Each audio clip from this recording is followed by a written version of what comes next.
Most people think fixing themselves means becoming flawless. It doesn't. That belief alone is why so many stay stuck. The real question isn't, how do I become perfect? It's, why do I keep repeating the same patterns even though I know better?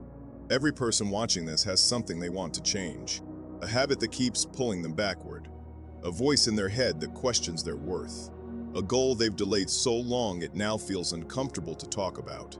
And here's the uncomfortable truth. Nothing changes until you face yourself honestly. Not the version of you that posts quotes. Not the version that plans, studies, and talks about growth. The real one. The one who lives your daily decisions. Most people never fix their lives because they never slow down long enough to observe them.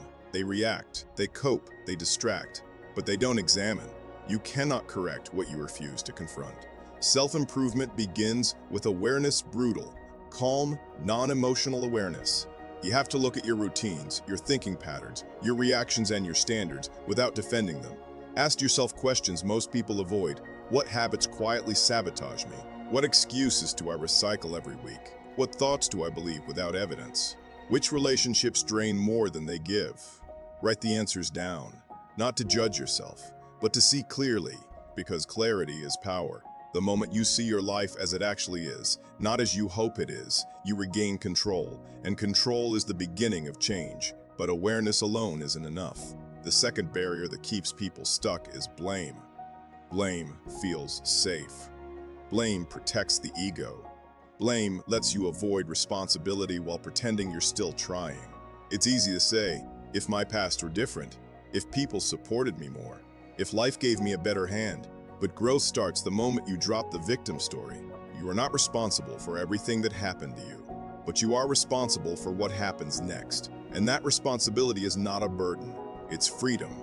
Because the second you stop blaming circumstances, people, or timing, you take your power back.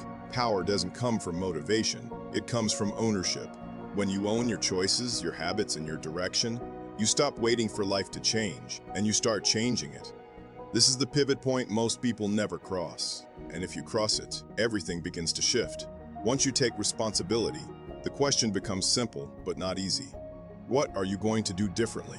Knowing what's wrong doesn't fix anything. Action does. But action without structure leads to burnout. That's why clear, practical goals matter. Not vague promises like, I'll do better. Not emotional declarations made during motivation highs. Real goals are specific, measurable, repeatable. Instead of saying, I want to improve my life, you decide, I train 3 times a week.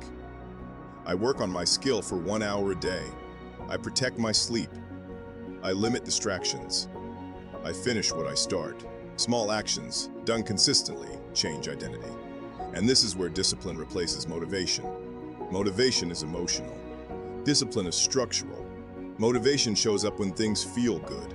Discipline shows up when they don't. If you rely on motivation, your progress will always be fragile. If you build discipline, progress becomes inevitable. Discipline is built through routine, through showing up even when your mind negotiates against you, through doing the work quietly without needing validation. And yes, there will be resistance. You will fail days, you will slip back, you will doubt yourself. That's not weakness, that's the process. The difference between people who change and people who don't isn't talent, it's resilience. Resilient people don't avoid setbacks. They recover faster. They don't see failure as proof they're incapable. They see it as feedback.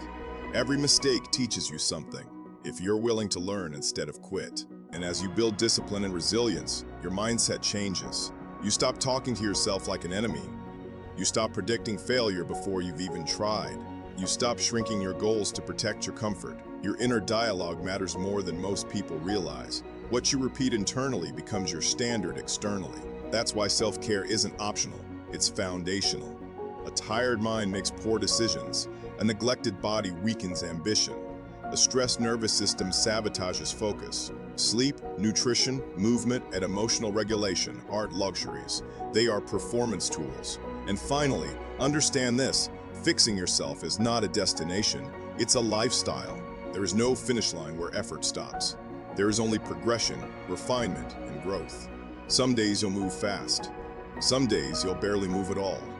What matters is that you don't stop, because the person you want to become isn't built in moments of inspiration. They're built in ordinary days when no one is watching through consistency. So don't aim to become perfect.